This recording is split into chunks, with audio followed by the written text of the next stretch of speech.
Now, this is going to be a little backwards, but I want you to go ahead and pass up ARV max offer and verbal offer for right now. I want you to go ahead and jump down to where it says comp 1, and as you can see right here, you've got a comparable map. This actually shows you where your property is, and we're going to go ahead and just add 2 comps in here. I'm going to make up some addresses in Austin. I honestly don't know any places around there. I just have a friend who lived there, so we just picked that address. Let's just go ahead and do 19527 San Chisholm. I'm going to see if that's a property. It is. So you went ahead and added that as a property, and now you'll get to see a Google map of that particular property as well. What I want you to notice, as soon as we entered this, and your first comp is listed right here, and it's marked with the number 1. So you get to see the proximity of your comps as well. Now we're going to enter in some of the comps information. You don't need all this stuff in here. It's general knowledge, but you can go ahead and put it in. It's 4 bed, 3 bath, 1 car garage, and it actually does have a pool. The areas that I want you to fill in are square footage. This is very important. This is 1,500 square feet. We're going to pass up year built and lot size, but we do need the sales price. These are very important. These 2 things are needed for your calculations. What I want you to see is that as soon as we entered that in, if you scroll up, now your ARV and your max offer should have been calculated. Based on your comps, your system is actually telling you that the property that you're looking at is valued at about $200,000 based on the comps that you entered. Your max offer should be $115,000.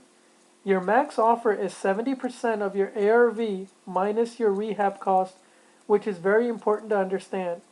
So you're actually taking the seller's word on the fact that the estimated cost of repair is $25,000. If the seller told you that the cost of repair is nothing, then you come down here and you get your max offer changed to $140,000. You want to do your due diligence on the property. Whatever your process is, you still need a starting point. So this tells you, based on what the seller is telling you for the property, the max I'm willing to pay you is $140,000. If the seller is not willing to accept a price range that's lower than that, it's probably not worth your time to go out there to see the property. This number will obviously change as you put in more and more information. So if you put more comps, you're going to see the value changing all the time.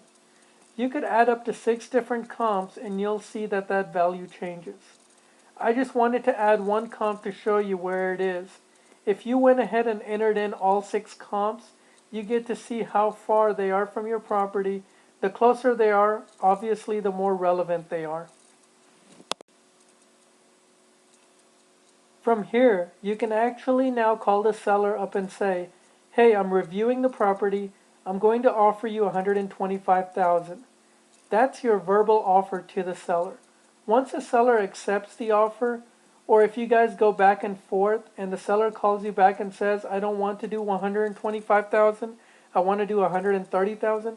Okay, we're going to go ahead and accept $130,000. That's your final offer. You went ahead and made a final offer for $130,000, you created a contract, and you sent it to them.